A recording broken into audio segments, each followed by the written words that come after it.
Prvu sam ti knjigu napisao o svemu, o Teofile, što poče Isus stvoriti i učiti do dana kad se uznese, pošto Duhom Svetim zapovedi apostolima koje je izabra, pred kojima i po stradanju svom pokaza sebe živa mnogim i istinitim znacima i javlja im se 40 dana i govori o Carstvu Božijem. Hristos je naložio svojim učenicima da počevši od Jerusalima izvrše posao koji im je prepustio. Jerusalim je bio pozornica na kojoj se dogodilo njegovo zadivljujuće poniženje za ljudski rod. Tu je on patio i bio odbačen i osuđen. Tu je, obučen u ljudsku prirodu, Isus hodao među ljudima, a malo je bilo onih koji su primećivali koliko je nebo blizu zemlji dok je Isus bio među njima. Delo apostola moralo je da otpočne u Jerusalimu. A Gospod, pošto im izgovori, izvede ih napolje do Vitanije i sabravši ih zapovedi im da ne idu iz Jerusalima, nego da čekaju obećanje očevo koje čuste, reče od mene. Jer je Jovan krstio vodom, a vi ćete se krstiti Duhom Svetim ne dugo posle ovih dana. Milost se prvo mora ponuditi spasiteljevim ubicama. U Jerusalimu je bilo mnogo onih koji su tajno poverovali u Isusa i mnogo onih koje su zaveli sveštenici i poglavari. Ovima je također trebalo propovedati evanđelje. Treba jasno izneti divnu istinu da se samo kroz Hrista može dobiti oproštenje greha. Došlo je vreme da se Hristos vaznese do očevog prestola. Kao božanski pobednik spremao se za povratak u nebeske dvorove sa znacima svoje pobede. Njegovi učenici nemaju više potrebe da ga dovode u vezu sa grobom. Oni mogu da misle o njemu kao o proslavljenom pred celim svemirom. Kao mesto svoga vaznesenja, Isus je izabrao mesto koje je često bilo osvećeno njegovim prisustvom dok je prebivao među ljudima. Na kosim padinama Maslinske gore našao je dom kod Lazara u Vitaniji. U Gecimanskom vrtu, u njegovom podnožju, sam se molio i patio. Sa ovog brda trebalo je da se uznese na nebo. Njegov vrh dotaći će njegova noga kada se bude ponovo vratio. Ne kao čovjek bola, već kao slavan i pobednički car stajaće na Maslinskoj gori, dok će se glasovi spasenih sliti u pokliču. Krunišite ga, gospodara nad gospodarima. A oni onda koji zajedno behu, pitahu ga govoreći: Gospode, hoćeš li sada načiniti carstvo Izraeljevo?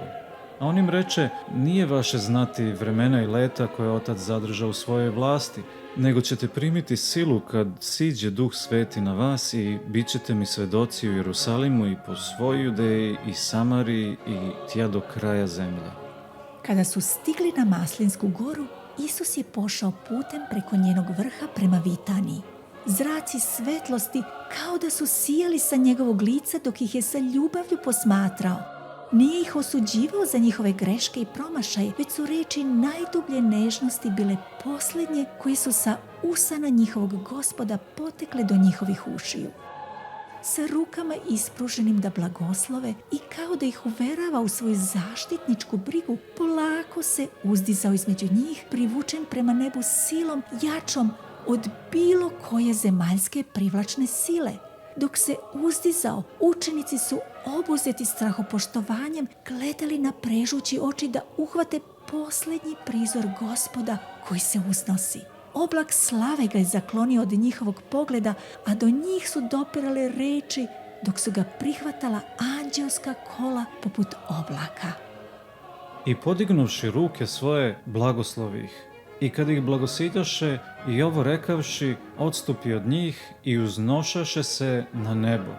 I videše oni gde se podiže i odnese ga oblak iz očiju njihovih. I sede Bogu s desne strane i oni mu se pokloniše. Istovremeno do njih je stigla najumilnija i najradosnija muzika anđelskog hora.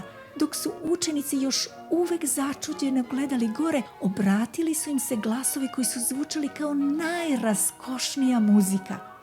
I kad gledahu za njim gde ide na nebo, gle, 2 čoveka stadoše pred njima u belim haljinama. Ovi anđeli pripadali su društvu koje je u sjajnom oblaku čekalo da isprati Isusa do njegovog nebeskog doma. Najuzvišenija u anđelskom mnoštvu bila su ova dva anđela koji su došli na grob prilikom Hristovog vaskrsenja i bili sa njim tokom celokupnog njegovog života na zemlji. Koji i rekoše: ljudi Galilejci, što stojite i gledate na nebo? Ovo je Isus koji se od vas uze na nebo, tako će doći kao što videste da ide na nebo. On će doći sa oblacima i ugledat će ga svako oko. Jer će sam Gospod sa zapovešću, s glasom arhanđelovim i s trubom Božjom sići s neba i mrtvi u Hristu vaskrsnuće najpre. A kad dođe Sin čovečiji u slavi svojoj i svi sveti anđeli s njime, onda će sesti na prestolu slave svoje. Tada se vratiše u Jerusalim s velikom radošću s gore koja se zove Maslinska, koja je blizu Jerusalima jedan subotni dan hoda. I kad uđoše, popiše se u sobu gde stajahu Petar i Jakov i Jovan i Andrija, Filip i Toma, Vartolomije i Matej, Jakov Alfejev i Simon Zilot i Juda Jakovljev.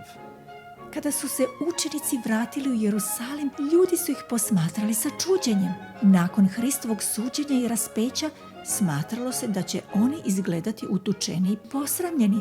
Umjesto toga vidjela se radost i pobjeda. Njihova lica bila su ozarena srećom koja nije bila zemaljskog porekla.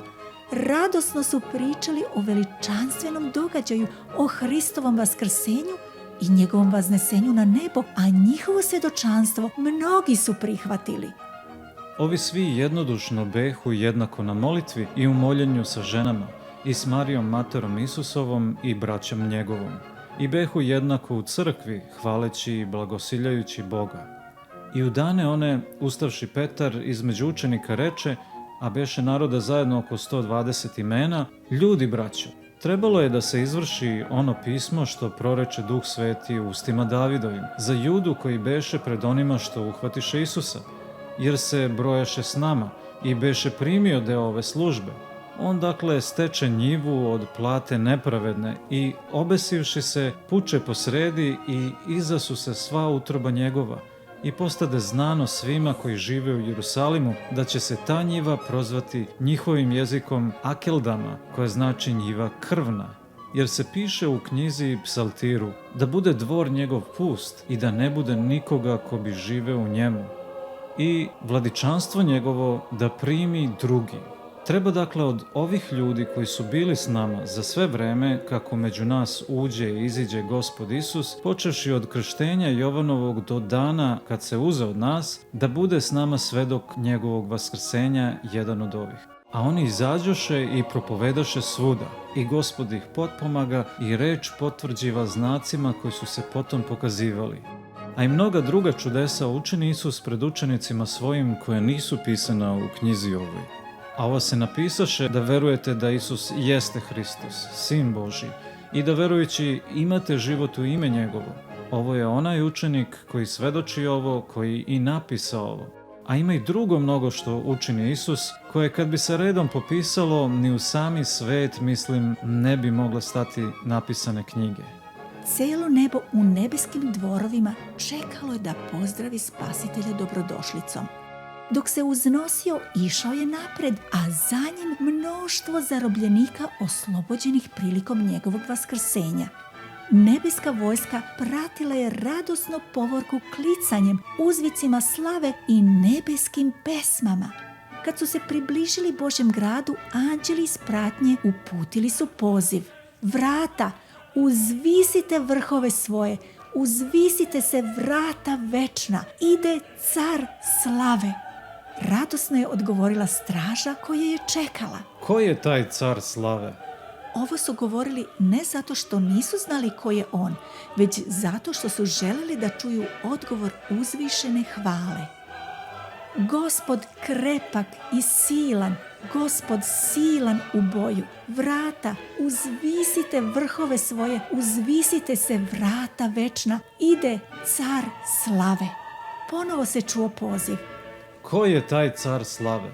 Anđeli koji se nikada ne umaraju slušajući proslavljanje njegovog imena, odgovorili su: Gospod nad vojskama, on je car slave. Tada su se širom otvorila vrata Božjeg grada i anđelsko mnoštvo prošlo je kroz kapije praćeno tonovima veličanstvene muzike. Tu je presto, a oko njega duga obećanja. Tu su heruvimi i serafimi, zapovjednici nebeske vojske, Božji sinovi, predstavnici bezgrešnih svetova, svi su na okupu. Oni su željni da proslave njegovu pobedu i uzdignu ga kao svoga cara. Ali on sada još ne može primiti venac slave i carske haljine. On izlazi pred svog oca. Pokazuje svoju ranjenu glavu, probodena rebra, ranjene noge, podiže svoje ruke na kojima se nalaze ožiljci od klinova.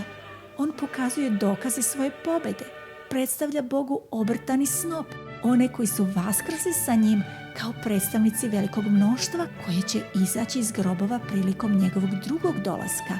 Začuo se Božji glas koji je objavio da je pravda zadovoljena, Sotona je pobeđen. Očeve ruke obavile su se oko sina i reč je izašla.